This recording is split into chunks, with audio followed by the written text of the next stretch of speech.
안녕하십니까. 저는 오늘 사회를 맡게 된 민주평통 자문회의 사무처 유라시아 지역과장 박주영입니다.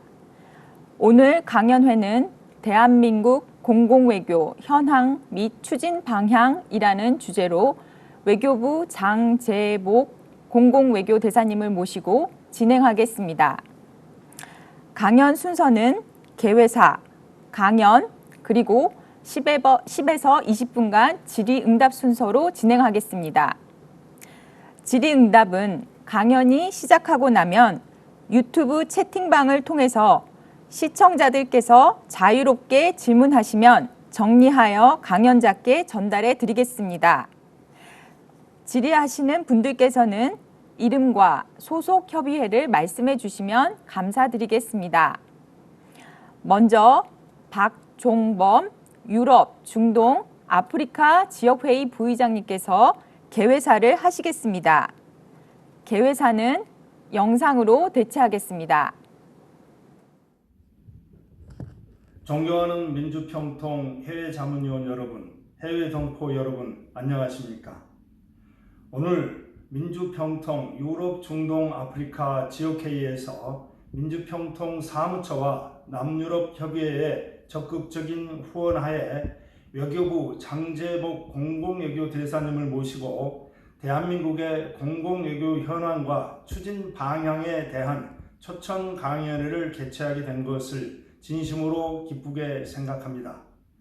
바쁘신 일정 중에서도 이렇게 시간을 내주시어 귀한 강연을 해주실 장재복 대사님께 먼저 깊은 감사의 말씀을 드립니다. 그리고 이 자리를 준비해 주신 평통 사무처 관계자분들과 남유럽협의회 이상무 회장님께도 감사의 말씀을 드립니다. 또한 무엇보다도 이 자리에 함께 참여해 주시고 계신 민주평통 자문위원 여러분들과 해외 동포 여러분들께도 존경과 감사의 말씀을 드립니다. 코로나19로 인하여 전 세계가 몸살을 앓고 있고 국가 간 이동이 제한되고 있는 이러한 엄중한 상황에서도 해외에 살고 있는 해외 동포들과 자문위원들의 고국에 대한 사랑과 한반도 안정과 평화에 대한 열망은 조금도 흔들림이 없다고 생각합니다. 해외 동포들과 자문위원들은 각기 거주국에서 마스크 등 방역용품을 기부하거나 성금을 모아 후원금을 제공하고 있고 한인 동포들이 긴급 연락망을 구축하여 거주국 정부의 방역활동에 적극적으로 지원 활동을 하고 있는 등 공공외교 활동을 성실히 수행하고 있습니다. 한국이 세계적으로 코로나 방역의 선두 국가로서 자리매김을 하고 있는 현 상황에서 해외 동포들의 이러한 활동은 우리 대한민국의 위상과 국격을 높이는 데 커다란 공헌을 하고 있습니다. 이러한 시점에 공공외교의 현황과 추진 방향에 대한 강의는 아주 시적절하고 의미가 크다고 생각합니다. 아무쪼록 우리 모두 더 나은 선진 대한민국, 더 앞서가는 한인 동포들이 되도록 했으면 합니다. 아울러 한반도의 평화와 안정, 남북한의 공동 번영, 한반도의 평화적인 통일을 위해 모두가 힘을 모으도록 합시다. 여러분 모두 건강하시고 행복한 나날 보내시기를 바라오며 조만간 직접 뵙고 대면할 수 있도록 간절히 고대합니다. 여러분 감사합니다. 개회사 감사합니다. 다음으로 오늘 강연을 하실 외교부 장재복 공공외교 대사님을 소개해 드리겠습니다.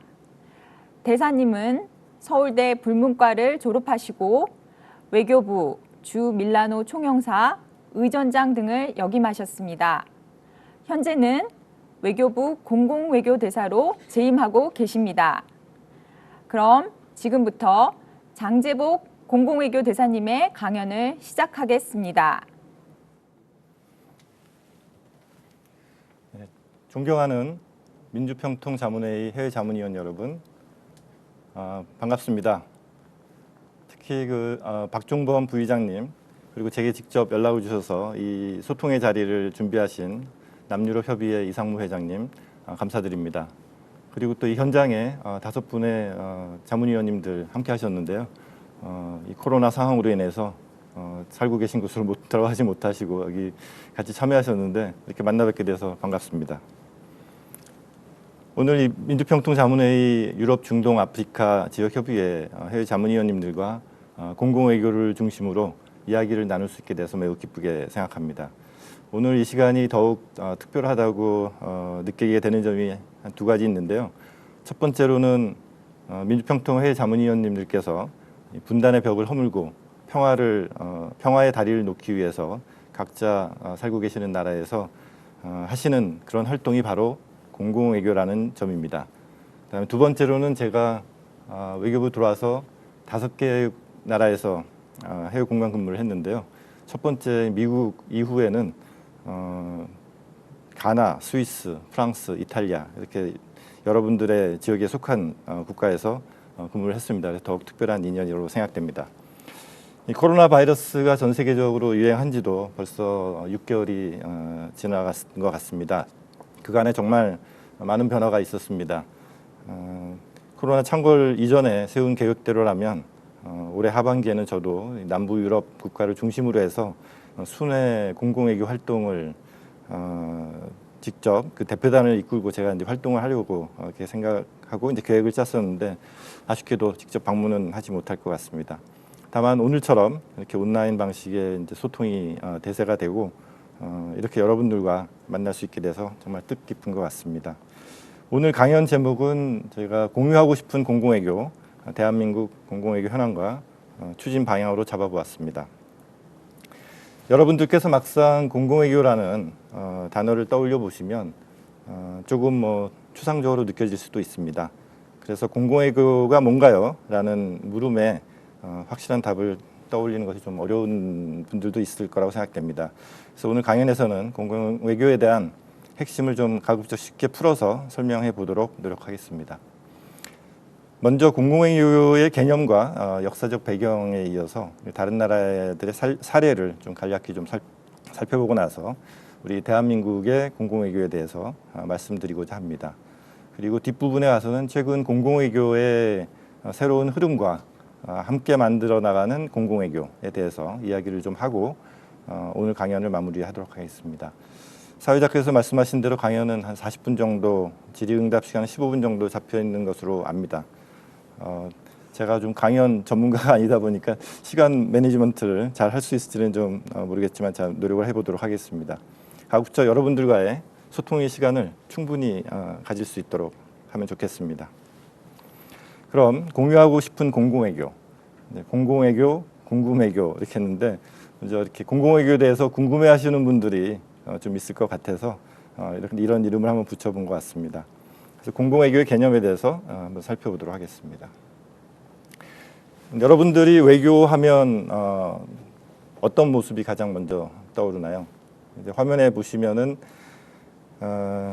다른 나라의 국가 수반이 또 정상들이 우리나라를 방문해서 우리 대통령과 국가 간의 안보나 경제 현안들에 대해서 이야기하는 장면이 떠오르시나요? 아니면은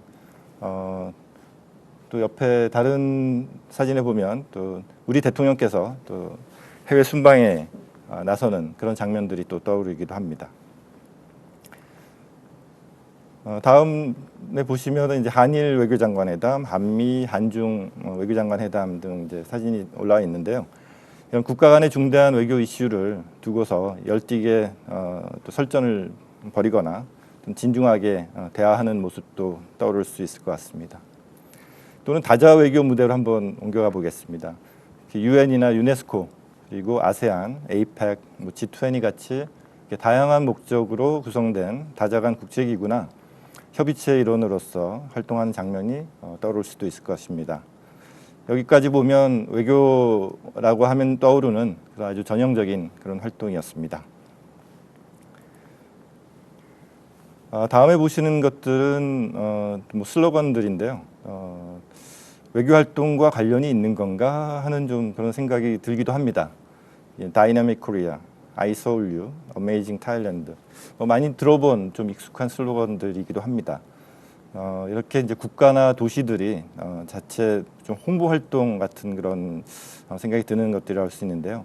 이것도 과연 그럼 외교 활동이라고 할 수 있을까요? 다음에 보시면 이제 한복, 한국 전통무용, 또 뭐 태권도, 또는 뭐 K-팝 그리고 한식 등 우리의 문화를 다른 나라 사람들에게 알리는 활동들 어떻게 생각하십니까? 역시 외교 활동이라고 생각이 드시나요? 또 다음에 보시면 이제 외국인들이 한국어를 좀 배우는 뭐 그런 활동, 그리고 독도 또는 동해에 대해서 올바른 정보를 표기하도록 이렇게 하는 그 활동, 이것도 역시 그럼 외교 활동인가요? 이제 이런 이제 한번 질문을 제가 드려봤고요. 예상하셨겠지만 이 앞에서 본 사진들은 모두 외교 활동에 포함된다고 봅니다. 특히 그 중에서도 K-팝이나 한식, 그리고 문화교류 또는 뭐 독도 표기, 그리고 외국인들의 한국어 학습 등의 활동들은 오늘의 강연 주제인 공유하고 싶은 공공외교의 대표적인 활동들입니다. 여기 보시는 바와 같이 Win the hearts and minds of people, 사람들의 마음을 얻는 것, 이것이 바로 공공외교의 핵심입니다. 그래서 공공외교는 외국인과 직접적인 소통을 하면서 한국을 보다 매력적이고 친근하게 알리는 활동이라고 정의할 수도 있겠습니다. 그래서 우리나라의 역사, 전통, 문화, 예술, 가치 이런 것들을 이제 소개하고 알리고 정책과 비전을 이제 소개한다, 이런 개념입니다. 그래서 이러한 과정에서 진정성을 가지고 쌍방향의 소통으로 서로의 마음을 움직이고 신뢰를 확보해야 한다고 볼 수 있습니다. 그래서 이를 통해서 외교 관계를 증진하고 우리의 국가 이미지와 국가 브랜드를 높여주고 국제사회에서 우리나라의 영향력을 더욱 넓혀가는 이런 것들이 바로 공공외교라고 할 수 있겠습니다. 그럼 전통적인 외교와 이 공공외교가 구체적으로 어떻게 다른지 간단히 한번 보겠습니다. 그래서 전통적인 외교는 뭐 정부 대 정부 간의 그런 소통과 협상 과정, 이것을 말하는 거죠. 그래서 앞에서 보신 사진들처럼 각국 정상들 또는 외교관, 뭐 대사들, 외교장관들이 이제 서로 소통하면서 이제 이루어지는 그런 모습들을 이제 많이 보셨고요. 다만 이러한 외교 활동이 이제 언론을 통해서 보도되지 않는 한은 우리 국민들이 그 내용을 좀 알기 어렵고, 그래서 거리감이 느껴질 수밖에 없기도 하다 하는 이제 그런 아쉬운 점이 좀 있죠. 물론 뭐 저희가 보도 자료라든가 또는 뭐 SNS 홍보를 통해서 저희가 하는 활동들을 좀 잘 알리고 국민들의 이해를 좀 얻기 위해서 많이 노력은 하고 있습니다. 이에 반해서 공공외교는 전통 정부가 이제 주도해서 우리나라에 대한 외국 국민들의 이해와 신뢰를 이제 증진시키는 활동이라고 할 수 있는데요. 우리나라의 여러 가지 이제 문화 가치들을 직접 외국 대중에게 소개하고 소통하면서 우리 한국의 매력을 알리는 것이다, 이렇게 볼 수 있겠습니다. 그래서 이러한 활동을 함에 있어서 외국에 계신 여러분들을 포함해서 우리 국민, 기업, 그리고 또 NGO 등 다양한 이제 민간 주체들이 그런 역할을 하게 되는데요. 저희 정부 입장에서는 그것을 매우 중시하고 있습니다. 그래서 여러분들이 한국인으로서 정체성을 가지는 한에는 뭐 의도를 하셨든 의도하지 않았든 간에 민간 공공외교 간의 역할을 한다고 이렇게 저희는 봅니다. 그래서 그 이유는 우리 국민이 외국 국민과 직접 이제 대면하는 이제 과정에서 우리나라에 대한 이미지가 심어지기 때문이죠. 그래서 해외에 계신 우리 한국인들이 어떻게 행동하느냐, 어떻게 보여지느냐에 따라서 우리 한국에 대한 이미지가 이제 바뀔 수도 있는 거죠. 따라서 공공외교 정책에서는 외국 대중을 대상으로 한 이런 활동 못지않게 우리 국민들이 이 공공외교에 대해서 어떻게 인지하고 또 언제든지 공공외교 간의 이제 역할을 다할 수 있도록 하는 그런 지원 체제를 갖추는 것, 이런 것이 굉장히 중요하다고 할 수 있습니다. 그래서 민주평통해외자문위원으로서 여러분들께서도 대한민국의 이제 공공외교관으로서 이제 지금까지 해오신 것처럼 앞으로도 많은 활약을 하실 것을 이제 기대합니다. 다음 파트는 이제 잠든 공공외교를 깨우다. 이번 파트에서는 이제 역사 속에 잠들어 있던 공공외교가 어떻게 이제 중요한 외교 정책과 전략의 한 부분이 됐느냐, 뭐 떠오르게 됐느냐, 이제 그런 배경을 이제 살펴보는 시간이 되겠습니다. 그래서 여기 사진을 보시면 이제 뭐 경찰, 뭐 특공대 훈련이라든가 군사 훈련, 뭐 또 증권 시장의 그런 지수들, 또 자동차 산업 뭐 이런 것들을 떠올리게 하는 이제 그런 부분이 나오는데요. 그래서 오늘날 이러한 이제 군사력이나 그 경제적인 힘만으로 이제 국가 발전이 가능할까? 또 이런 한번 질문을 던져보게 됩니다.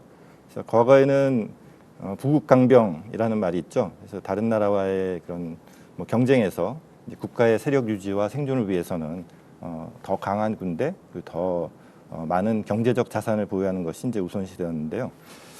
그렇지만 이제 국가들은 여러 가지 이제 경험을 하면서 이렇게 좀 뭐 힘, 또는 강압적이고 위압감을 주는 어떤 그런 행위만 가지고는 더 이상 이제 다른 국가나 그 국민들을 이제 설득시킬 수 없는 그런 시대가 왔다는 것을 인식하게 되는데요.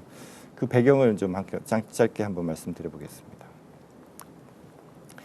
특히 이제 2차 대전 종전 이후에 또 이제 평화를 위한 갈망 이런 거에 따라서 1945년 이제 유엔 창설이 됐고요. 특히 교육과학 문화기구 분야의 교육과학 문화 분야의 유엔 전문기구인 유네스코를 통해서 이제 국가들 간의 학술 문화 교류도 이제 확산이 되기 시작했는데요. 그래서 이러한 지식에 기반한 상호 교류가 이제 유엔 회원국 활동과 함께 또 이제 정부의 그런 공식적인 또 외교 업무의 이제 일부로 자리 잡아갔다 볼 수 있습니다.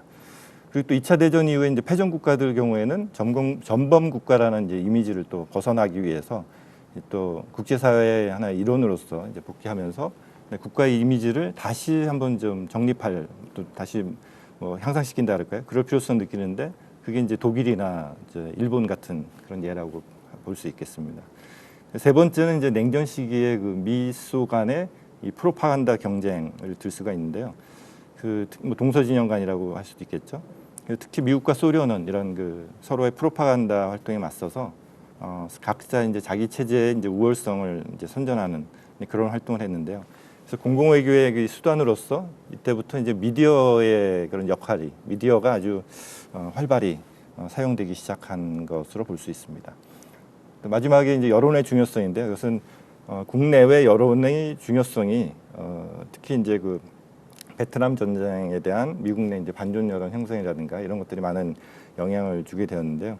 그래서 이러한 역사적인 경험을 통해서 국가들은 국제 관계에서 자신이 원하는 그런 목적을 달성하기 위해서 국내외 대중의 그런 외교 정책에 대한 인식이 아주 중요하다는 점을 이제 깨닫게 된 겁니다. 그래서 근데 그 이후에 이제 냉전이 지속되면서 또 냉전이 끝나고 하면서 이제 공공외교에 대한 관심이 좀 일시적으로 이제 감소되었었는데요. 그 이유는 이제 체제 경쟁이 더 이상 이제 필요 없게 됐다라고 느끼니까 공공외교 정책을 뭐 적극적으로 활용한다거나 뭐 발전시킬 이유가 이제 크지 않았던 거죠. 그러나 이제 2001년 9.11 테러 공격이 이제 발생한 이후에 이제 다시 그 중요성이 이제 부상하게 되었는데요.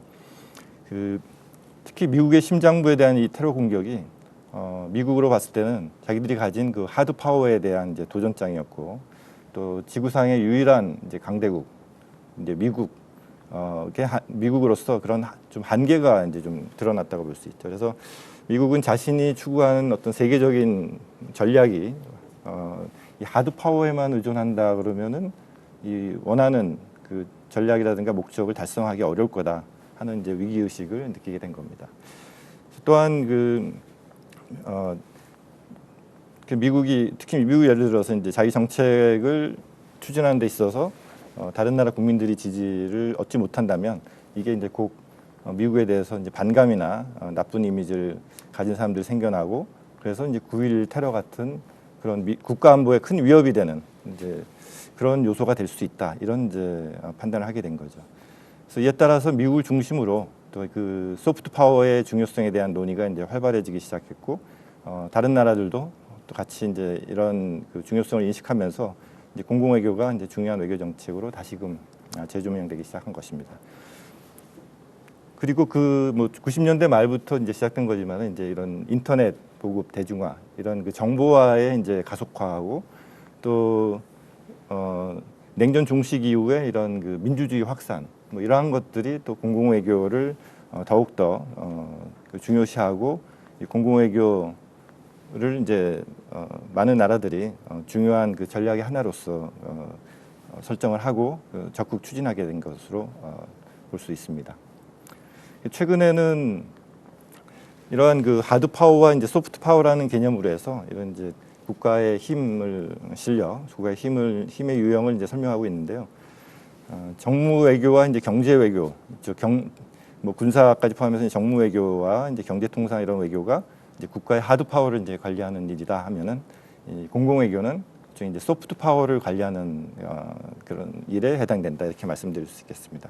그래서 이런 두 가지 힘 중에서 어느 하나 이제 사실 놓칠 수 있는 건 아니고요. 그래서 두 가지를 잘 결합해서 이제 자신의 힘으로 만드는 것, 그것이 바로 이제 소프트 파워를 갖추는 거고요. 그것이 진정한 이제 국가의 실력이라고 볼 수 있습니다.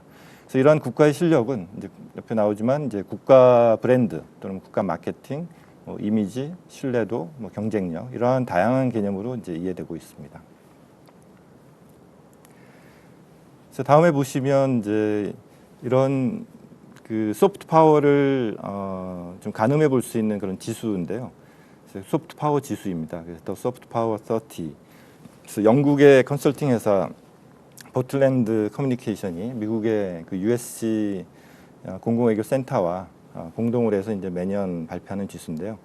소프트 파워 분야에 이제 여러 가지 뭐 지표들이 있고 또 설문조사도 하고 해서 이제 종합적으로 이제 평가를 하는데 어떻게 보면 이제 국가들의 공공외교 성적표라고도 볼 수 있겠습니다.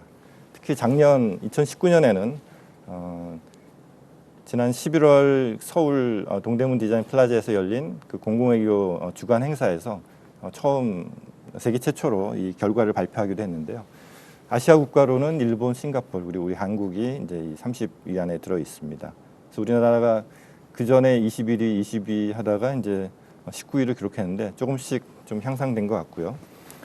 올해는 저희가 좀 관심 사항이 이 코로나에 대한 그 한국의 그 모범적 대응이 이런 한국의 이미지 또는 신뢰도를 높여서 이것이 이 지수의 순위를 높이는데 영향을 미칠 것인지 거기에 대해서 제 개인적으로도 관심이 큽니다. 네, 다음은 저희가 이제 말씀드린 대로 다른 나라의 좀 사례를 알아보는 이제 파트인데요.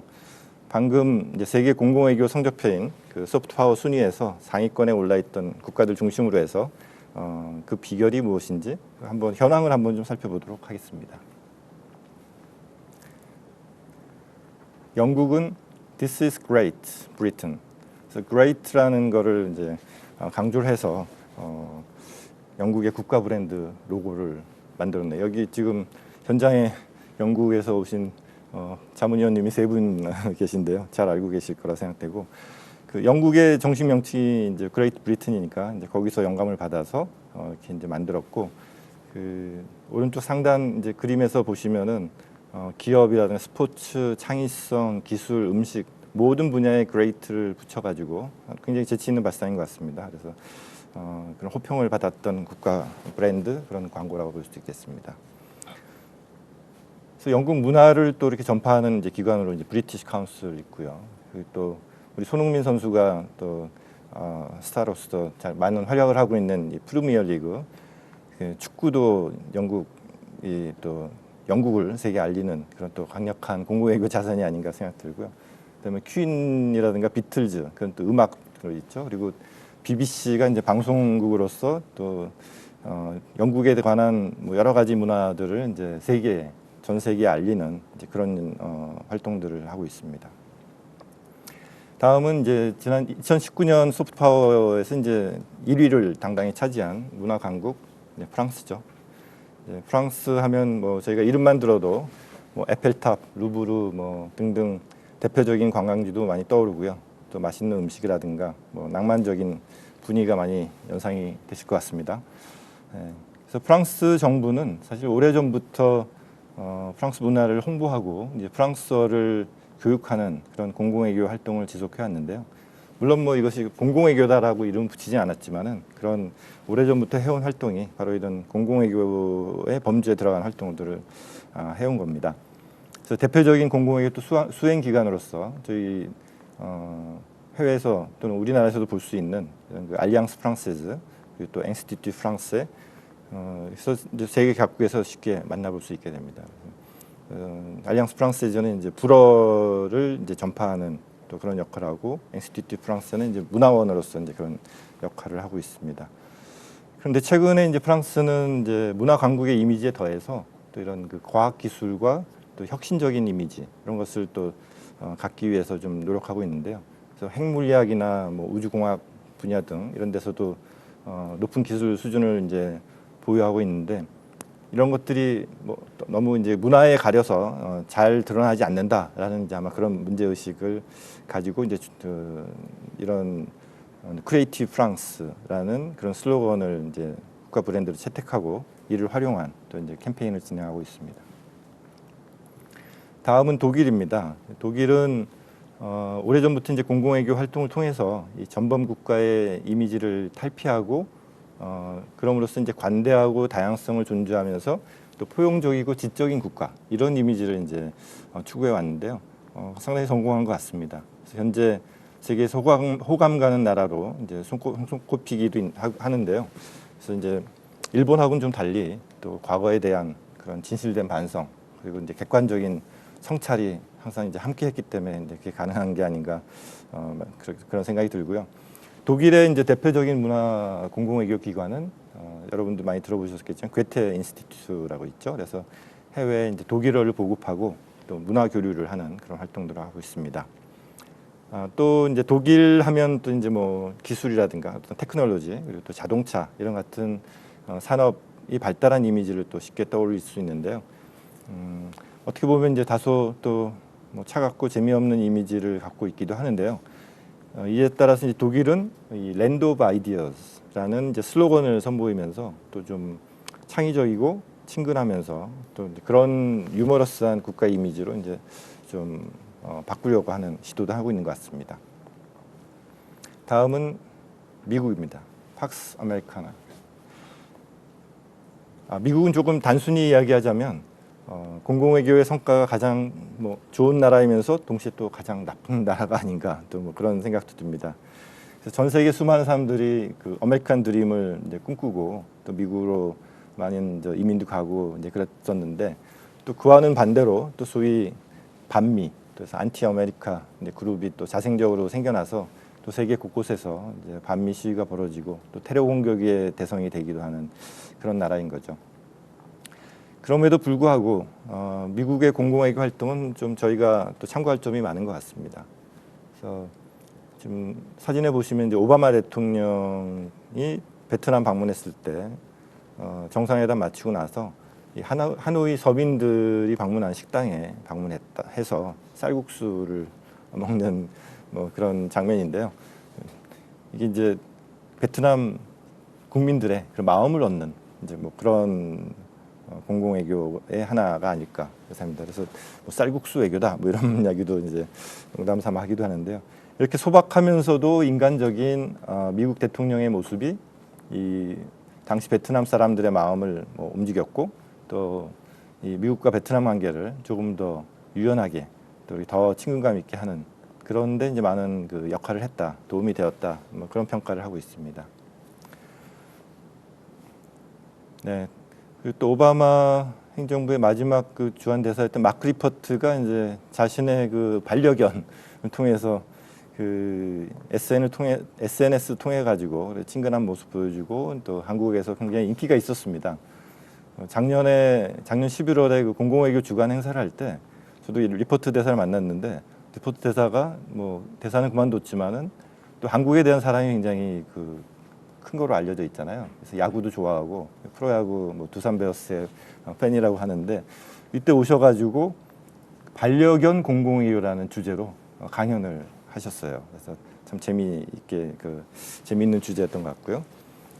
미국은 또 그 전통적으로 뭐 여러 가지 공공외교 그 수단을 많이 가지고 있습니다. 여기 보이스 오브 아메리카라든가 이제 풀브라이트 재단 이런 걸 통해서 미국의 그 정책을 이제 외국에 알리고 하는 그런 역할도 하고 뭐 풀브라이트 같은 경우는 외국 국민들을 이제 장학생으로 초청해서 그 미국에서 공부할 수 있도록 하고 또는 미국 학생들이 또 해외에 나가서 공부할 수 있도록 하는 그런 장학 사업을 하거든요. 그래서 이렇게 쌍방향으로 이제 소통할 수 있도록 하는 이제 그런 이제 활동들을 많이 하고 있습니다. 그리고 이제 하단 중앙에 보시면 그 미국 국무부에서 운영하는 글로벌 인게이지먼트 센터라는 게 있는데요. 이 말로만 이 제목만 봐서는 뭐 하는 그런 그 기구인가, 뭐 하는 그런 조직인가 좀 이야기는 어려운데 제가 들어보니까 그 다른 나라에서 최근에 이제 미국에 대해서 좀 허위 정보 같은 게 많이 나오지 않습니까? 그런 거에 대응하는 것을 이제 주 미션으로 하고 있다고 합니다. 그래서 이렇게 이제 미국이 자랑스럽게 내세우는 그런 민주주의 또는 자유분방함, 다양성 이런 그 가치들이 굉장히 많은데 안타깝게도 이제 최근 뭐 트럼프 정부는 이제 좀 미국 우선주의를 좀 내세우면서 이런 미국의 공공외교 정책이 다소 좀 소강 상태에 있다, 뭐 그런 평가를 하고 있습니다. 네, 다음으로는 이제 일본입니다. 아시아에서 이제 공공외교에서 성적이 가장 좀 좋은 국가로 평가돼 있고요. 그래서 2차 세계대전 패전 이후에 일본이 이제 군국주의 국가라는 이제 이미지를 버리고 평화롭고 다양한 문화 자산을 보유한 국가다 하는 그런 이미지를 이제 강조하기 위해서 굉장히 노력해 왔습니다. 그래서 특히 뭐 망가라는 이름으로 알려진 또 이제 그 만화, 애니메이션 이런 그 현대 대중문화 그리고 또 이제 기모노, 스시 같은 전통 문화 이런 것들이 공존하고 있는 그런 이미지를 이제 구축했었고요. 또 일본 정부는 이제 좀 더 젊고 생동감 있는 그런 국가 이미지를 내세우기 위해서 이제 쿨 저팬이라는 그런 슬로건도 이제 사용을 하고 있습니다. 그래서 지난 2016년 브라질 리우 올림픽 폐막식에서는 아베 총리가 그 차기 도쿄올림픽을 홍보하기 위해서 그 슈퍼 마리오 복장을 입고 이제 등장하기도 했고요. 그래서 이런 게임 캐릭터를 활용해서 또 전 세계 젊은이들에게 좀 친근하게 다가가려는 그런 좀 시도를 했던 것으로 보입니다. 다음은 중국인데요. 이 공공외교에 이제 떠오르는 강자다 뭐 이렇게 했지만. 뭐 저는 개인적으로 보면은 이제 최근에 뭐 코로나 상황에서 이제 중국이 뭐 잘한 면도 있고 하지만은 또 지나치게 이제 뭐 공세적으로 어그레시브하게 한 그런 태도들이 좀 문제가 되는 경우도 봤는데요. 그래서 좀 일방적이고 좀 어떻게 보면 이제 어설픈 이제 공공외교가 좀 국가에 대한 신뢰를 오히려 저하시킬 수도 있다 하는 그런 점을 볼 수 있고요. 다만 이제 중국은 70년대 말 개혁 개방 정책을 이제 실시하면서 국제사회에 신뢰할 수 있는 그런 협력적인 국가 이미지를 이제 구축하려고 이런 공공외교 정책은 이제 적극적으로 활용해 왔고요. 그 중국의 이제 오랜 역사, 전통 예술을 이제 해외에 알리고 또 중국에 대한 좀 홍보 영상을 좀 제작해서 이제 보급을 하고 있는 것 같습니다. 그래서 대표적인 기관으로 이제 중국 문화와 중국어를 보급하는 이 공자학원이 있는데요. 전 세계에 한 1,300곳 넘게 설치되어 있고 그 영향력이 좀 상당하다고 봅니다. 그리고 여기서 한 가지 말씀드리고 싶은 것은 이제 한국과의 우리 공공외교 분야에서도 이제 그 협력을 하고 있는데요. 이 하단 왼쪽에 보시면 한중 공공외교 포럼 그래서 이제 작년에 매년 열리는 것으로 해서 이제 7차 포럼이 열렸었는데요. 한중 양국이 이 공공외교를 매개로 해서 지식 문화 분야에서 그런 협력하는 자리를 이제 계속 마련하고 있습니다. 다음은 뭐 중견국 중에서 좀 유념할 만한 뭐 그런 나라들 두 나라만 좀 꼽아 보겠습니다. 일단 캐나다와 노르웨이인데요. 두 나라의 공통점은 이제 인권이나 평화 이런 그 같은 인류 보편적 가치에 기반한 이제 메시지를 활용한다 하는 점이 공통적이고요. 그래서 캐나다는 인권, 환경, 양성평등 이제 이러한 그 국제적인 이슈에 좀 적극적으로 나서면서 국제사회에서 좀 책임감 있는 중견국으로서의 이제 이미지를 구축하는데 이제 큰 좋은 영향을 미쳤던 것 같고요. 노르웨이는 이제 노벨 평화상 주관하고 또 이제 평화 협정을 중재한다든가 이런 국제 갈등을 이제 중재한다든가 하는 그런 이미지를 이제 갖게 되면서 이런 나라는 작지만 또 세계 평화에 크게 기여한 국가 이렇게 이제 각인돼 있습니다. 지금까지 공공외교의 기본 개념과 이제 해외 사례를 좀 살펴봤는데요. 이제부터는 우리 대한민국의 공공외교에 대해서 이야기를 해보겠습니다. 양해해 주신다면 좀 시간 관계상 좀 많이 지난 거는 좀 말씀 좀 생략을 드리고 대한민국 공공외교 거버넌스 요점 정리 부분부터 가도록 하겠습니다. 그 가기 전에 이제 중요한 그 해를 좀 짚고 넘어가겠는데요. 2010년에 저희가 대한민국 정부가 이제 공공외교 원년을 선포했는데요. 그래서 공공외교를 정무외교, 경제외교에 이어서 그 3대 외교 전략 또는 정책의 하나로서 설정을 했고요. 그 안에 많은 노력 끝에 2016년에는 공공외교법을 제정했습니다. 그래서 범정부 차원에서 통합적인 공공외교 업무를 할 수 있는 그런 체계를 확립했다고 볼 수 있고요.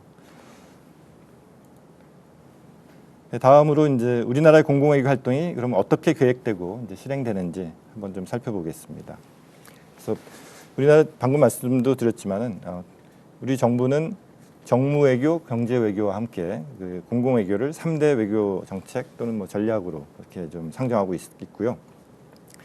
현재 문재인 정부의 100대 국정과제가 있습니다. 그 중에서 외교 관련 과제가 6개가 있는데요. 그중 하나가 국민외교 및 공공외교를 통한 국익 증진입니다.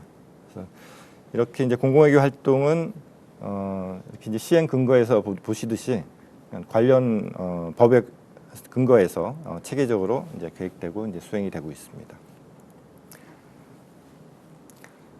그래서 공공외교 정책의 이제 근간이 되는 공공외교법에 대해서 이제 기본적인 부분만 좀 말씀드리자면 앞서 말씀드린 것처럼 2016년에 제정이 되었고요. 우리나라 공공외교 정책이 통합적이고 체계적으로 운영되기 위한 기반을 제공하고 있습니다. 그래서 이 주요 내용을 보면 이제 공공외교의 목적, 정의, 원칙 등을 규정하고 있고요. 근데 이제 추진 체계를 어떻게 하느냐. 그래서 뭐 추진 체계는 좀 더 자세히 설명드리기 좀 시간이 없는데요. 그 공공외교위원회를 구성을 해서 외교부 장관이 위원장이 되고 관련 부처의 차관들 그리고 또 민관위원들을 포함해서 공공외교에 대한 그 중요한 뭐 기본 계획을 수립하고 방향을 설정하는 이제 그런 역할을 하고 있습니다. 그래서 이렇게 이제 법에 근거해서 외교부 장관은 이제 관련 부처와 지자체 협의해서 매 5년마다 이제 공공외교에 대한 이제 기본 계획을 수립하게 되는데요. 제1차 공공외교 기본 계획이 2017, 2021 5개년으로 해서 이제 수립이 돼 있습니다. 그래서 현재 적용 중이고요. 저희 외교부에서는 2022년부터 새롭게 적용될 기본 계획에 대해서 지금 준비 작업을 이미 시작을 했습니다. 그래서 여기 보시는 제1차 기본 계획은 공공외교 비전 그리고 목표 그리고 추진 전략 그리고 과제로 구성이 되어 있는데요. 이에 따른 이제 목표는 첫 번째 우리나라가 가지고 있는 풍부한 문화 자산을 활용해서 국격을 제고하고 국가 이미지를 강화하는 것이다 이렇게 되어 있습니다. 그래서 2019년 기준으로 보면 우리나라가 유네스코 세계유산 14개 사이트 그리고 무형문화유산 20건 또는 뭐 세계 기록유산 16건 이렇게 해서 우리 조상들로부터 풍부한 문화유산을 물려받았고요. 또한 현대적으로 보면은 뭐 K-팝 또 드라마, 영화 등 이런 대중문화까지 해서 세계를 매혹시킬 수 있는 그런 문화 자산을 아주 다양하게 보유한 나라입니다. 그래서 이러한 자산을 더 효과적으로 소개하고 활용할 필요가 있는 거죠. 두 번째 목표는 우리 한국에 대한 정확한 정보를 제공하는 것입니다. 그래서 뭐 인터넷을 통해서 뭐 시시각각 많은 정보들이 생산되고 이제 확산되는데요.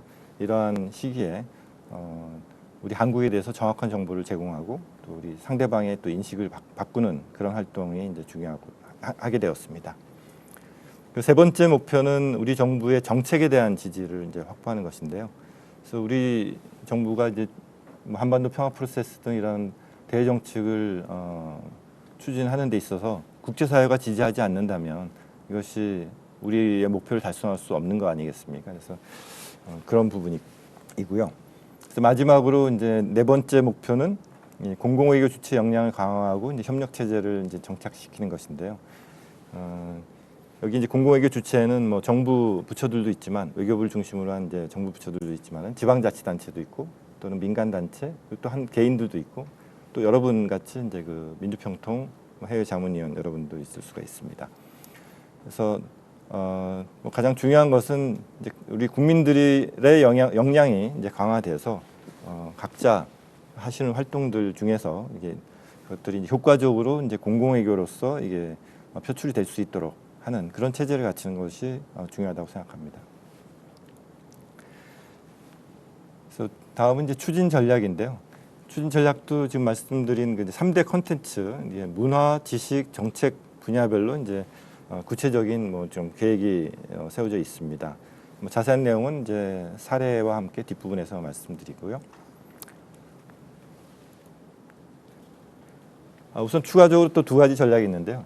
국민 참여와 이제 인프라 강화 전략입니다. 뭐 국민 참여하는 건 뭐 제가 특별히 더 강조를 안 드려도 이제 잘 아실 것 같고요. 이 인프라 강화라고 하는 것은 이제 정부와 민간이 이제 공공외교 활동을 좀 체계적으로 효율적으로 이제 협업할 수 있는 체계를 만드는 것인데 이게 앞으로 우리나라 공공외교가 좀 지속적으로 성장해 나갈 발판을 마련해 나가는 것이라고 할 수 있습니다. 특히 이 부분에서 우리 외교부의 좀 중심적인 역할을 강화하기 위해서 저희가 더욱 노력하고자 합니다. 네, 다음 장에서 이제 좀 자세하게 이제 3대 콘텐츠를 중심으로 해서 좀 보도록 하겠습니다. 여기서 이제 피라미드를 보시는데요. 우선 문화 공공 외교는 이 타겟의 범위가 정책 대상 범위라고 되어 있죠. 타겟의 범위가 좀 광범위합니다. 그래서 국내외 일반 시민부터 전문가 그리고 정부 고위급 인사까지 이제 모든 위치의 사람들이 이제 문화 공공 외교 정책의 이제 대상이 될 수 있고요. 반면에 가장 높은 곳에 있는 정책 공공 외교는 주로 이제 여론 형성을 이끄는 이제 이끄는 계층인 지식인 또는 뭐 정치인, 뭐 정부 관료들을 이제 대상으로 하는 겁니다. 그래서 이렇게 이제 저희 생각에는 이제 전략적으로 좀 정책 공공 외교의 이제 대상층을 좀 확대해 나가려고 이제 노력을 하고 있는데요. 이 정책 지지와 연관성 측면에서는 당연히 이제 정책 공공외교가 좀 연관성이 좀 가장 높다고 할 수 있고요. 문화 공공외교는 뭐 그런 정책 지지 입장 뭐 이런 게 없어도 좀 가능한 그런 분야라고 할 수 있겠습니다. 네, 좀 더 상세히 보시면 문화를 활용한 이 공공외교 행사 중에서 이제 가장 제가 대표적으로 하는 행사가 이제 한국 주간 코리아 위크입니다. 그래서 여러분들도 해외에 계시면서 이런 행사들을 이제 직접 뭐 참여하시거나 좀 관찰해 보실 그런 기회가 있었을 것으로 생각이 듭니다. 이 한국 주간 행사는 세계 각국에 위치한 우리 각 대사관에서 그 현지 실정에 맞게 개최하는 그 융복합 행사입니다. 그래서 문화 행사만 하는 것이 아니고 문화, 지식, 정책 이 3대 콘텐츠를 잘 혼합을 해가지고 하는 행사들인데요. 그래서 어쩌면 이제 다양하고 좀 창의적인 그런 이제 행사들을 이제 많이 하면서 이제 우리 한국을 잘 알리는데 현지에서 잘 알리는데 그런 기여를 하고 있습니다. 여기 보시면 토리노에서 했던 한국 주간 그리고 뭐 그런 행사들을 이제 볼 수가 있습니다. 다음에 이제 K-팝. 저희가 볼 때는 이 문화 공공외교의 효자 아닌가 그런 생각이 듭니다. 그래서 워낙 또 BTS라는 말만 해도 이 외국 그 대중들, 특히 젊은 분들은 굉장히 환호를 하고 그 공감을 얻는 그런 게 있고요. 그래서 BTS의 공공외교 효과라고 하면은 이 K-팝은 우리 한국만이 보유하고 있는 이 강력한 공공외교 자산이 아닌가 그런 생각이 듭니다. 네, 시간이 많지 않으니까 다음. 여기 이제 한 가지만 말씀드리면 그 여기 창원에서 열린 K-팝 월드 페스티벌이라고 있는데요. 이것은 저희 외교부하고 문체부, 해외문화홍보원, KBS가 이제 공동으로 주최해서 하는데 이 예선전을 각 대사관이나 총영사관에서 개최를 합니다. 그래서 이제 예를 들어 영국에서 예선전을 해서 거기서 이제 뭐 1등을 하면 1등 한다고 반드시 또 이 본선에 오는 건 아닙니다. 워낙 또 작년 같은 경우는 84개국에서 110개 지역에 84개국 110개 지역에서 이제 예선전을 펼쳤는데 그 중에서 13개 팀만 참석이 가능했거든요. 본선 진출이 가능했기 때문에 굉장히 그 열기가 있고 작년 같은 경우는 그 아일랜드 출신의 그 남성이 아주 독특하게 그 제니의 솔로라는 노래로 그 우승을 했는데요. 저도 외교부 대표로 현장에 참석해서 입상자에게 이제 시상을 하는 그런 것도 하기도 했습니다. 또 K-팝 뿐만 아니라 우리 한국의 드라마 또 영화 전 세계적으로 이제 꾸준하게 인기가 있는 컨텐츠라는 건 여러분도 뭐 잘 아시죠? 그래서 별에서 온 그대 같은 경우는 아시아에서 특히 인기가 높았는데 그 치맥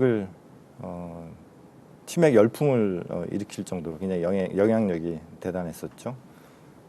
그리고 또 봉준호 감독의 영화 기생충이 또 칸 영화제 황금종려상 그리고 또 아카데미 시상식에서 이제 4개 부분 석권함으로써 이제 기생충 열풍, 한국 영화에 대한 열풍이 이제 일었지 않느냐. 근데 안타깝게도 이제 코로나 때문에 좀 더 확산되는 게 좀 멈춰진 것 같아서 좀 그렇습니다. 그리고 그 외에도 이제 여러 가지 또 유튜브나 뭐 예능, 아동 콘텐츠 등에 있어서도 저희가 그 해외 시장을 많이 개척을 하고 있다고 생각하는데요. 그래서 전 세계 또 캐릭터 시장, 그래서 뭐 뽀로로 말고도 뭐 타요, 라바, 또 최근에는 아기상어까지 해서 이제 핑크퐁 해가지고 캐릭터 강국으로 이제 자리 잡아가고 있고요. 또 여러분들도 뭐 재밌게 보시는지 모르겠는데 한국식 먹방 챌린지 굉장히 인기가 있다고 하네요. 그래서 심지어는 먹방이라는 말 자체가 이게 고유 명사로 그대로 쓰이는 걸 보고 저도 깜짝 놀랐습니다. 또 이 메이크업도 전문을 하는 그런 채널들도 굉장히 인기가 있다고요. 그다음에는 이제 한식이 또 문화 콘텐츠 1위로 꼽히고 있고, 네. 다음에는 이제 한국이 가진 또 다른 이 전통과 현대가 공존하는 그런 것들이 하나의 또 문화 자산이라고 할 수 있는데요. 코로나 이전의 얘기입니다만은 광화문 일대를 이렇게 지나다 보면은 한복 입고 경복궁 관광을 하는 이제 외국인들을 많이 이제 만나게 됐었는데요. 그 외교부 청사로 출퇴근하면서 이들을 마주할 때마다 좀 이렇게 미소가 저절로 나오는 그런 상황이 많았던 것 같습니다. 외국인들 입장에서는 이제 높은 빌딩 숲에 이런 또 전통적인 그 왕궁이 이렇게 공존하고 있는 그런 풍경이 아마도 굉장히 매력적으로 느껴진다고 하는 것 같습니다. 다음에 스포츠도 역시 우리 세계를 하나로 연결하는 그런 역할을 하고 있는 것 같은데요. 또 평창 동계올림픽, 또 패럴림픽이 이렇게 성공적으로 개최돼서 우리나라의 그런 이미지, 또 국격 향상에 많은 기여를 했다고 볼 수 있고요. 특히 올림픽 기간 중에 보인 그런 IT 기술 이런 것들의 또 우수성을 널리 알리는 그런 계기가 됐던 것 같습니다. 거기다가 또 남북 단일팀 출전을 해서 그 계기로 남북 간의 또 평화 프로세스라든가 이런 것들이 좀 진전이 이르게 되는 이제 그런 기회로도 이제 됐던 것 같습니다. 다음에는 이제 지식 컨텐츠가 있는데요. 이 부분은 여기 보시면은 이제 대한민국 바로 알림단 뭐 이런 것도 있고요. 또 한국 바로 알림 서비스 이런 게 있는데 이게 팩트 어바웃 코리아를 이제 앱으로 만들어서 이제 운영을 하는 건데 또 한국과 관련된 그런 잘못된 정보를 이제 바로 잡는 활동도 한다고 합니다. 그래서 여러분들도 이런 데 참여하셔서 그 대한민국 바로 알림단이 되어주시면 좋겠습니다. 그리고 한국을 방문하지 않아도 또 이렇게 한국에 대한 정보를 접할 수 있는 공간도 뭐 이렇게 코리아 센터라든가 그런 해외에 있는 우리 한국 문화원 이런 데서 이제 접할 수 있게 되어 있고요. 또 외국인들이 이제 직접 참여해서 한국 관련 경연 대회를 이제 하기도 하는데요. 저희 외교부에서 지난 2012년부터 한 것은 퀴즈 온 코리아라는 그런 프로그램을 했고 올해는 코로나 상황으로 그 한국에 올 수 없는 그런 상황이기 때문에 한국에 계신 그 외국인들을 대상으로 해서 이 퀴즈 온 코리아를 지금 준비를 하고 있습니다.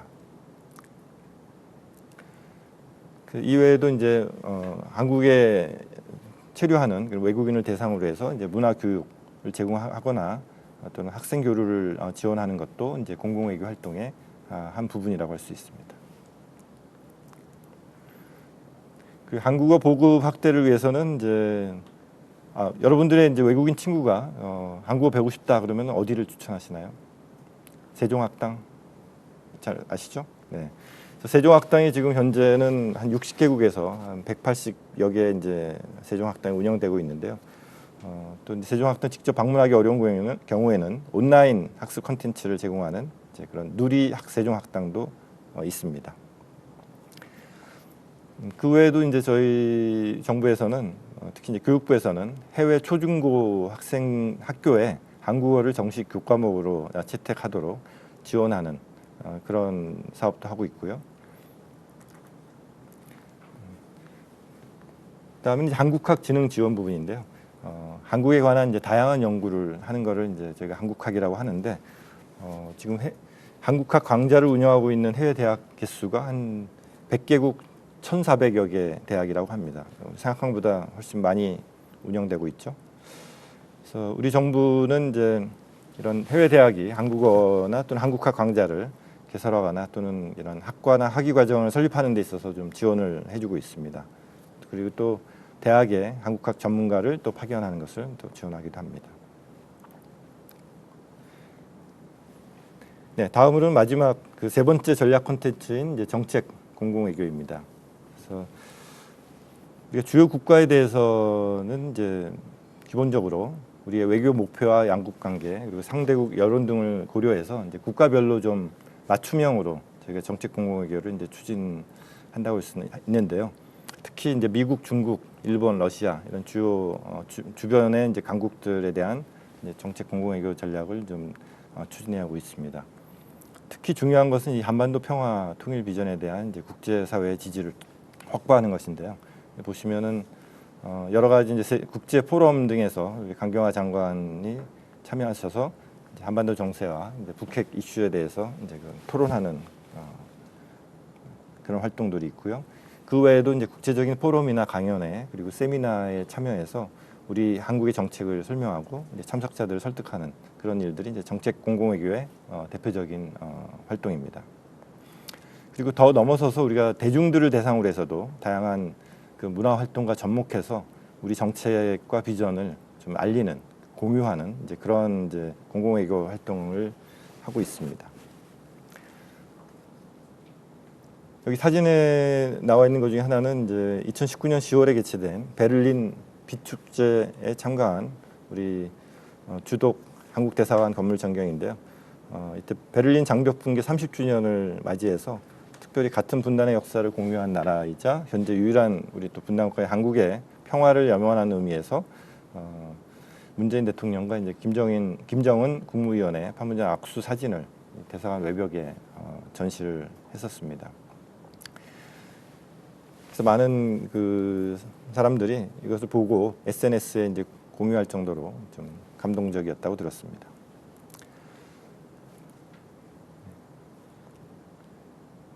그다음 정책 공공외교 대상은 이제 그 이런 주변 그 4강뿐만이 아니라 그 주요 외교 대상국을 좀 확대를 하고 있는데요. 또 소통 방식이나 내용도 좀 폭넓게 좀 하고 있는 것 있습니다. 그래서 현재로서는 저희가 추진하고 있는 외교 정책 중에 신북방 정책이라든가 뭐 신남방 정책 이런 데 부응해서 동남아시아 또 유라시아 그리고 EU와의 교류 확대를 위해서 이런 정책 공공외교의 외연을 확대하고자 하고 있습니다.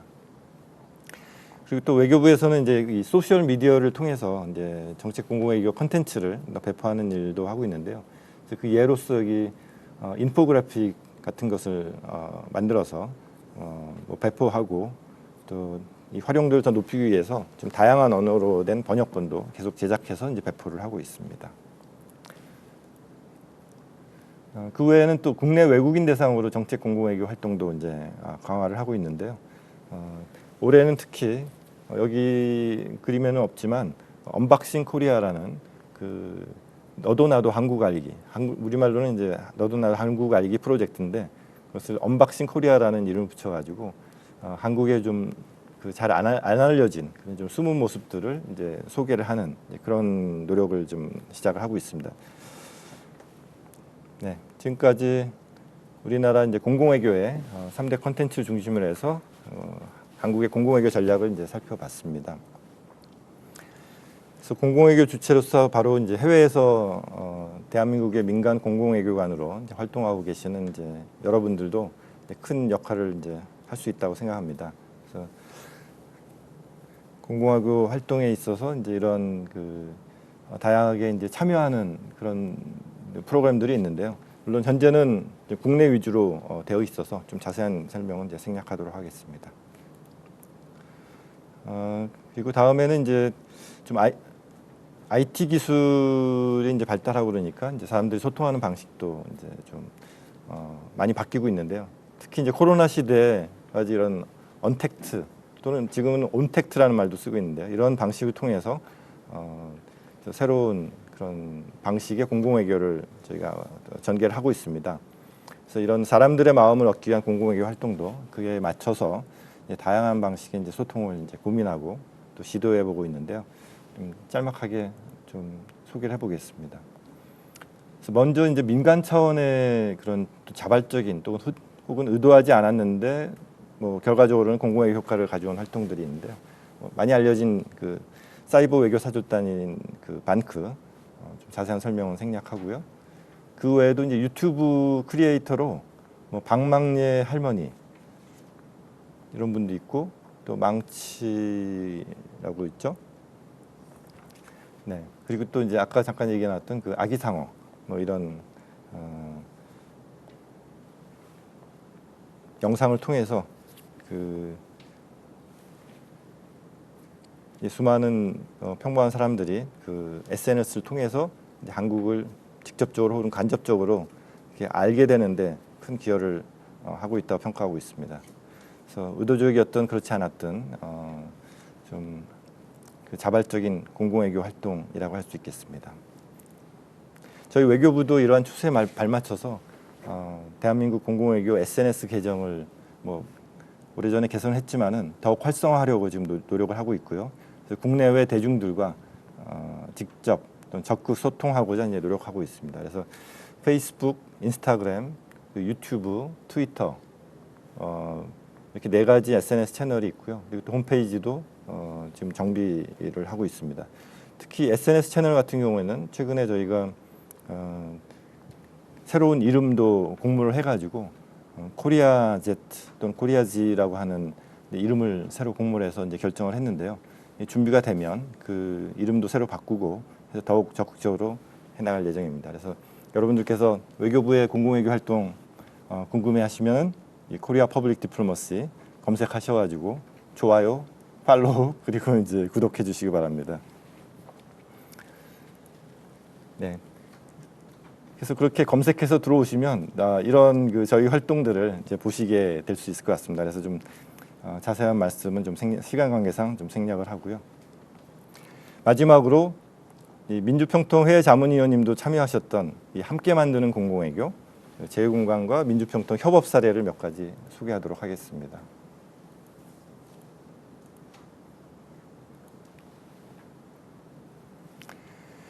네, 함께 만드는 공공외교.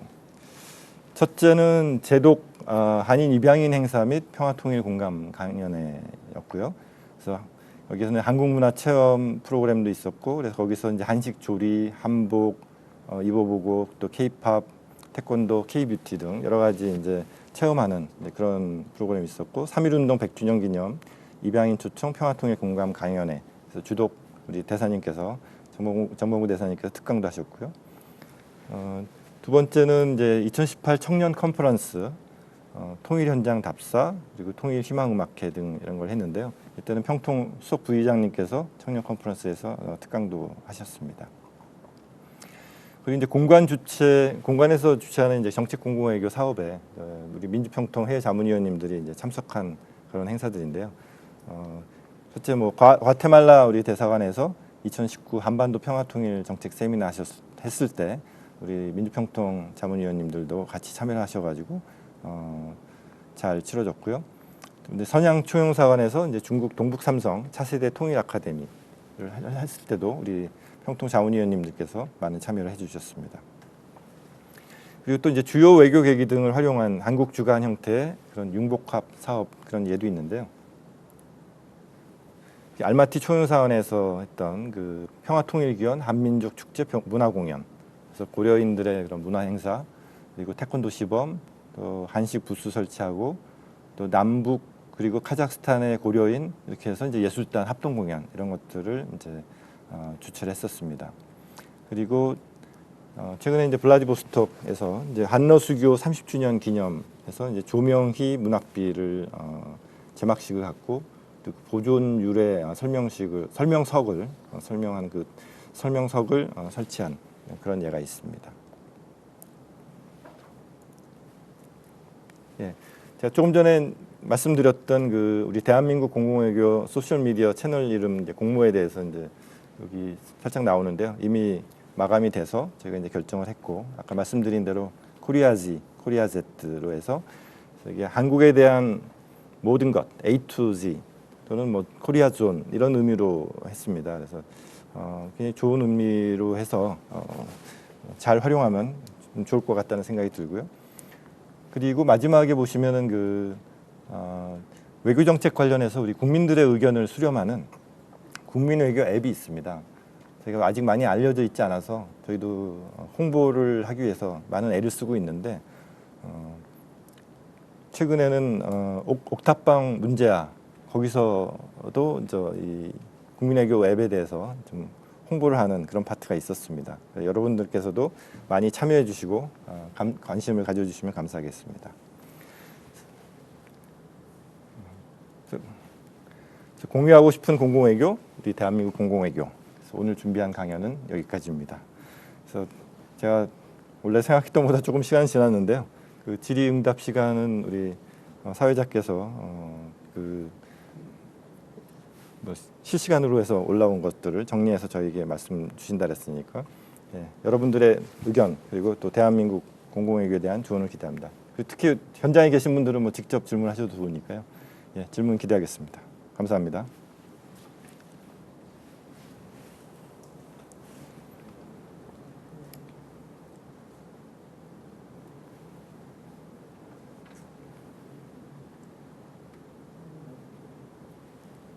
네, 대사님의 알찬 강연 잘 들었습니다.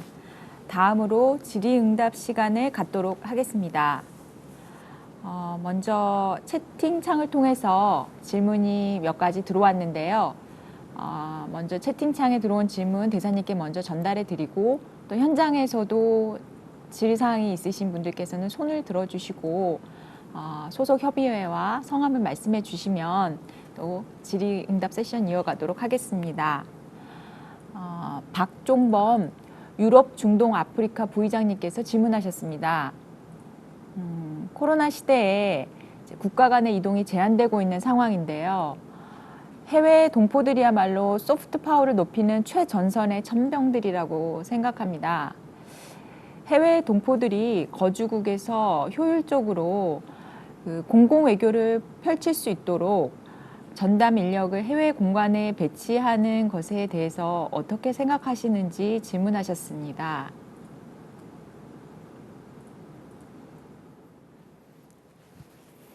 네. 해외 동포들께서 공공외교를 이렇게 좀 적극적으로 하실 수 있도록 우리 공관에 공공외교 전담 인력을 배치해 주십사 하는 그런 좋은 말씀 해주셨습니다. 저희한테 큰 힘이 되는 것 같습니다. 저희도 사실 인력 증원을 위해서 이제 그 담당하는 부처가 있죠. 그래서 이제 부처하고 또 예산 담당하는 부처하고 해서 열심히 협의를 해서 매년 조금씩 늘려가고 있습니다. 그래서 물론 처음에는 이게 이제 아무래도 좀 규모가 큰 공간 위주로 인력 배치가 좀 되고 있는 것 같은데요. 이제 내년도에는 저희 계획상으로는 한 28명 정도 이렇게 늘리려고 계획을 했었는데 안타깝게도 실제로는 이제 한 3명 정도밖에는 늘리지 못했습니다. 그게 아무래도 이제 공공외교는 조금 더 이제 좀 중장기적이고 그런 시점에서 관점에서 저희들이 이제 추진을 하는데 현재로서는 그런 조직 담당하는 부처나 또는 예산 담당 부처에서 이제 가장 시급하게 생각하는 거는 좀 영사 민원 인력 쪽에 이제 좀 아무래도 그 무게가 좀 있는 것 같습니다. 그럼에도 불구하고 저희가 이제 계속 노력을 해서 각 공간에 그 대부분 공간 중요한 그런 역할을 하는 공간에는 공공외교 전담 인력이 배치될 수 있도록 이렇게 노력해 나갈 예정이고 여러분들께서 많이 도와주셔야 됩니다. 그래서 여론 그렇게 형성해 주시고 기회가 되실 때마다 또 이 공공의료 중요성에 대해서 많이 이렇게 좀 말씀해 주시고 뭐 필요하면 뭐 기고문 내실 분도 있을 수 있는데 이렇게 해주시고 그러면은 그런 예산 당국이나 또 어떤 그런 걸 결정할 수 있는 의사 결정을 하는 그런 차원에서 큰 도움이 될 것 같습니다. 네, 감사합니다. 네, 이제 질문이 많이 들어오고 있는데요. 몇 가지 질문을 그룹으로 묶어서 질문을 드리자면 일단 공공외교를 하는 데 있어서 우리나라의 관점에서 보다는 현지인들의 관점에서 이루어질 때 효과적이라고 보는 그런 의견들이 많으신데요. 예를 들어서 이제 유럽 지역을 예로 들면 한반도 통일에 대해서 관심이 없거나 또 이해도가 적은 유럽 대중들에게 한반도 통일의 필요성을 전달하고 공감을 유도하려면 어떠한 셀링 포인트를 잡는 것이 좋을지 이 점에 대해서 영국협의회 김도원 님께서 질문하셨습니다.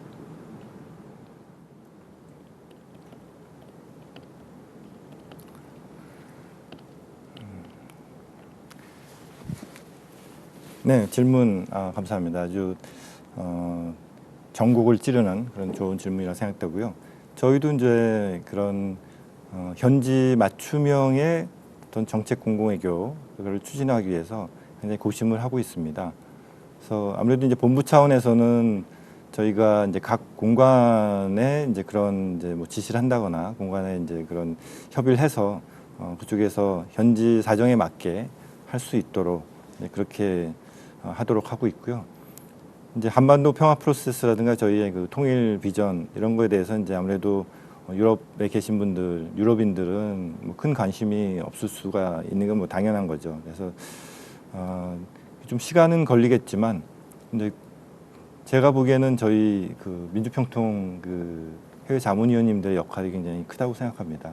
그래서 여러분들이 현지에 살고 계시는 지금 국가에서 큰 역할들을 하고 계시고 거기서 이제 정착해서 오래 이제 살고 계셔서 이제 현지인 친구들도 많고 그러니까 그분들과 계속해서 이제 이런 것들에 대해서 이제 좀 대화를 나누시고 또 이제 공감하고 그런 걸 공유하고 하는 것들이 이제 쌓이면 또 저희 한국 정부의 그런 평화 프로세스라든가 이제 그런 데 대한 이제 정책에 대한 이해도가 좀 높아질 것 같고요.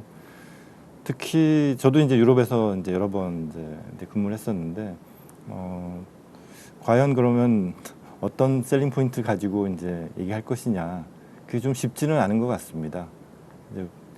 근데 뭐 기본적으로 근데 얘기를 듣는 사람들 입장에서 좀 생각은 해야죠. 그래서 그 사람들은 관심이 없는데 또 저희가 너무 지나치게 이거를 이제 좀 무거운 이슈를 가지고 얘기하는 것은 조금 무리가 있는 것 같고요. 그래서 저도 이제 밀라노 이제 총영사로 근무하면서 이제 좀 느낀 건데 일단은 K-팝이라든가 또 이제 여러 가지 한류 또 한식이라든가 이게 굉장히 이제 인기가 높아지고 있는데 뭐 그런 것들을 처음에는 좀 이제 많이 활용해서 일단 한국에 대해서 좀 관심을 많이 갖게 하는 그것이 우선은 중요한 게 아닌가 그런 생각이 듭니다. 그래서 문화나 이런 부분에 대해서 같이 공감을 하게 되면 그 다음에 또 한국어에 대한 관심 또는 한국의 어떤 정책에 대한 관심, 한반도의 평화 이런 거에 대해서도 점점 이제 관심을 가질 수 있을 것 같아요. 그래서 제가 오늘 강연에서 이제 말씀드렸던 피라미드 체제가 이제 바로 그런 건데요.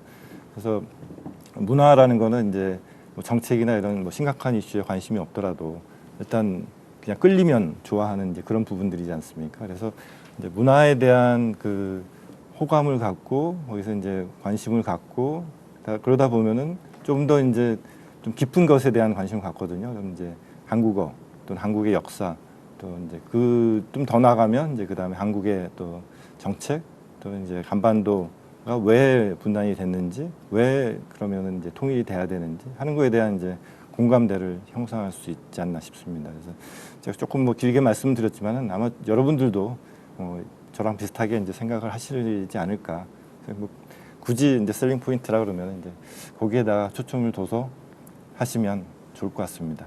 네. 네. 네, 감사합니다. 시간 관계상 지금 질문이 많이 들어오고 있는데요. 혹시 현장에서 질문이 있으시면 한 질문 받고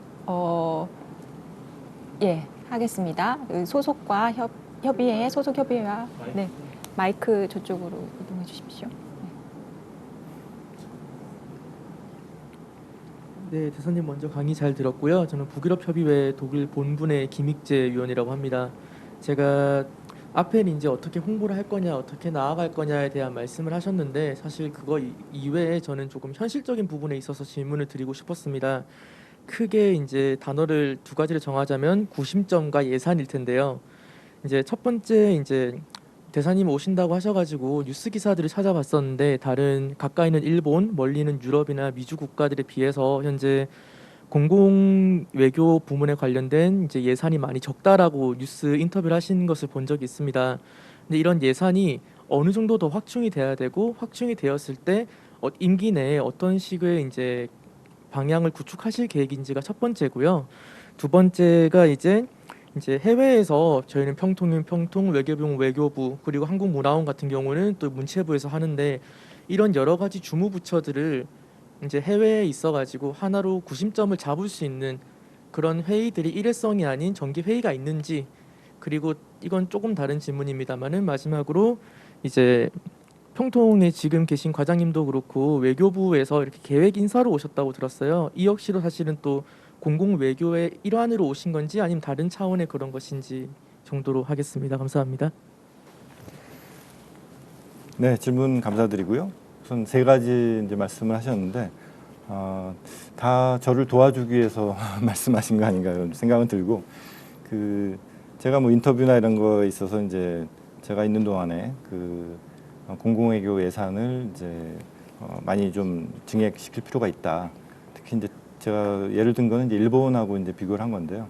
일본은 외무성이 갖고 있는 그 예산이 공공외교 분야 예산이 저희보다 한 30배 정도 됩니다. 근데 그만큼 이제 공공외교에 대해서 이제 중요성을 많이 부여한 거고요. 그리고 일본 자체는 이제 공공외교라는 것 자체가 그렇게 단기적으로 효과가 나는 게 아니다. 또 성과라는 게 좀 중장기적으로 봐야 된다라는 것을 이제 잘 인식하고 하기 때문에 일단 예산을 배정을 하고 꾸준하게 하라는 이제 그런 그게 돼 있고요. 그래서 저희도 어느 정도는 이제 그런 부분이 좀 필요하다고 생각이 듭니다. 근데 어쨌든 제가 이제 2019년 5월에 공공외교 대사로 이제 부임한 이후에 물론 뭐 저 혼자 한 건 아니지만은 그 예산이 이제 대폭 증액이 됐습니다. 그래서 2019년에 비해서 2020년에는 외교부의 공공외교 사업 예산이 210억 정도에서 이제 316억으로 이제 대폭 증액이 됐거든요. 물론 뭐 올해 코로나 상황으로 인해서 계획됐던 대로 다 집행을 하기는 어렵지만은 어쨌든 그 의미는 뭐 국회라든가 또는 이 정부 차원에서 이 공공외교의 중요성을 누구나 다 인식을 하고 있다라는 이제 그런 점이고요. 뭐 제 자신으로서는 사실 뭐 임기가 딱 정해져 있는 건 아니기 때문에 제 임기 동안에 어떻게 한다 이런 말씀 드리기는 그렇고, 어쨌든 제가 이 자리에 있는 동안에 뭐 그런 것이 최대한 노력을 해서 내년에도 좀 대폭 증액이 될 수 있도록, 또 내년도에는 이제 저희가 이제 새로운 방향으로 이제 하는 것이 디지털 공공외교 쪽입니다. 그래서 아까도 잠깐 말씀드린 이제 SNS나 이런 소셜 미디어를 활용해서 해외 대중들하고 직접적으로 이제 쌍방향 소통할 수 있는 그런 시스템을 이제 만드는 거거든요. 그래서 예를 들면 현재 우리가 뭐 여기 강당에는 있지만은 이게 이제 지금 현재 온라인 그런 방송을 위해서 뭐 카메라라든가 여러 가지 이제 장비도 하고 이런 세팅을 했는데, 저희 외교부 차원에서도 아예 전용 이런 스튜디오를 만들고 그다음에 이제 뭐 카메라라든가 이제 뭐 장비라든가 이런 것도 다 갖추고 해서 콘텐츠 자체를 저희가 직접 이제 제작할 수 있는 그런 이제 능력을 갖추려고 합니다. 그래서 그것이 내년도 이제 신규 사업으로 지금 이제 정부 안으로서는 확정이 돼서 이제 그런 방향으로 이제 잘 될 것 같고요. 그다음에 이제 여러 부처들의 이제 구심점이 되는 부분인데요. 당연히 외교는 외교부가 이제 중심이 돼야 됩니다. 특히 공공외교는 더욱 그렇다고 생각이 들고요. 다만 이제 문화 교류라든가 또는 다른 부처에서 하는 이제 그런 여러 가지 이제 교육이라든가 이제 사업들이 있는데 뭐 그런 것들을 저희가 또 외교가 직접 할 수 있는 그런 건 아니고요. 아까도 말씀드렸던 중에 나오는 건데 그런 인프라를 강화하는 건데 그게 공공외교를 이제 통합적으로 체계적으로 추진하는 이제 그런 체계를 만드는 겁니다. 그래서 뭐 구체적으로는 그게 이제 오늘은 제가 자세히 말씀 못 드렸습니다만은 그게 공공외교위원회라는 이제 그런 공공외교 법상에 있는 그런 이제 그 조직이 있는데 뭐 실제로는 사실 뭐 그게 하나의 실체로 있는 건 아니고 그 회의체로 돼 있는 거거든요. 그래서 좀 더 발전시키자면은 이제 공공외교위원회를 이제 보좌하는 또는 그거를 전담하는 이제 그 부서를 이제 만들어서 특히 이제 사무처 같은 조직도 될 수 있고요. 그런 걸 좀 생각하는데 뭐 그렇게 되면은 좀 더 그 체계적으로 통합적으로 이제 외교부가 중심이 돼서 여러 많은 부처들 그리고 이제 지방자치단체들 또 민간 단체 또 개인들까지 다 해서 그 공공외교를 이제 추진하는 체계를 만들 수 있지 않을까 이제 그런 생각이 듭니다. 제가 뭐 하나 빠뜨렸던가요?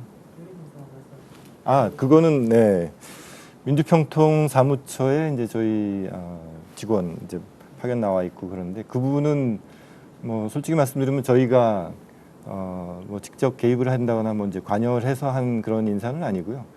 그 외교부와 이제 민주평통 사무처 간에 그 또 업무 협조가 많이 필요하니까 이제 그렇게 되는데 실제로 하는 일에 있어서는 지금 새로 오신 우리 작년부터 있지만 우리 국장께서 저희 민주평통 해외 자문위원회 자문위원들께서 이제 해외에서 공공외교 활동을 하는데 또 역점을 두고 계속 그 사업을 하고 있고요. 또 외교부 공공외교 이 파트하고 긴밀하게 협력을 해서 앞으로 계속 사업을 해 나갈 예정입니다. 그래서 아마 저로서도 그 부분에 있어서 큰 기대를 걸고 있습니다. 네, 감사합니다. 다른 질문들이 많은데 그 시간 관계상 더 이상 받기가 어려워서 너무 죄송하다는 말씀을 드리고요. 네, 그 강연을 마치시고 대사님께 뭐 또 질문해 주시면 현장에 계신 분들은 그렇게 해 주실 수 있을 것 같습니다. 강연을 마쳐야만 되는데 마지막으로 저희 유럽 지역 협의회에서는 질문을 많이 해주셨는데요. 또 중동 협의회에서 그 위원님께서 아주 귀한 질문 한번 해주셔서 또 그 간단한 질문 대사님께 마지막으로 한 개만 질문 드리고 마치도록 하겠습니다. 중동 협의회 김전배 위원님께서 질문하셨는데요.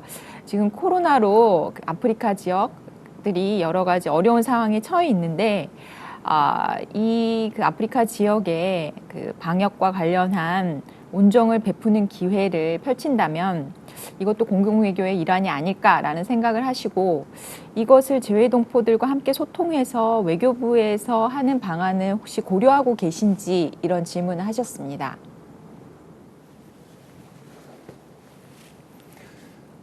네. 우리 또 중동 지역 협의회에서 이제 마지막으로 질문해 주셔서 이제 마지막 질문을 받았는데요. 질문 감사드리고요. 특히 이제 코로나로 해서 이제 전 세계 모든 사람들이 다 이제 고통을 받고 있습니다.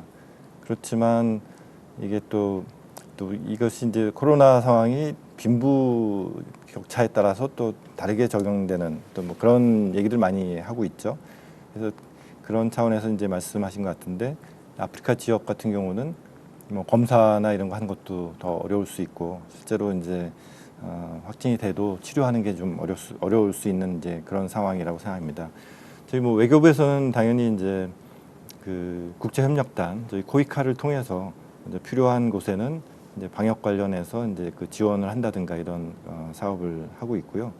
그래서 우리 동포들께서 또 아프리카를 이제 돕는 뭐 그런 거를 이제 하신다는 그런 생각이 있고 그런 의지가 있으시면은 뭐 충분히 저희가 외교부에서도 뭐 그런 것들 잘 협의를 해서 돕는 방법을 좀 찾아볼 수 있을 것 같습니다. 네. 뭐 현재로서는 뭐 저희가 그 먼저 뭐 선제적으로 한 거는 아닌 것 같은데요. 지금 중동 지역 우리 해외 자문위원님께서 그런 생각을 가지고 계시니까 그 부분을 뭐 저희 뭐 공관이나 아니면 저희 본부하고 이제 협의를 해주셔가지고 좀 구체적으로 좀 가능한 그 방안을 좀 찾아보는 게 좋을 것 같습니다.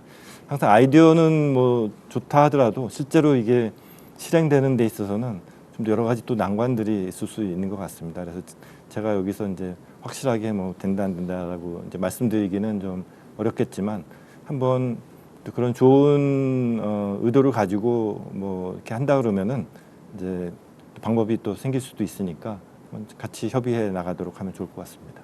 네, 오늘 긴 시간 이렇게 함께 해주셔서 감사드리고요. 또 현장에서 또 질문 더 계신데 그 부분은 이제 끝난 다음에 별도로 제가 답을 해드리도록 하겠습니다. 네, 감사합니다. 네, 감사합니다. 이상으로 장제복 공공외교 대사님의 강연을 마치겠습니다. 대사님 장시간 수고해 주셔서 감사합니다. 그리고 전 세계에서 이른 아침 시간과 늦은 밤 시간에도 불구하고 시청해 주신 자문위원님들과 시청자 여러분들께 감사 인사를 올립니다. 감사합니다.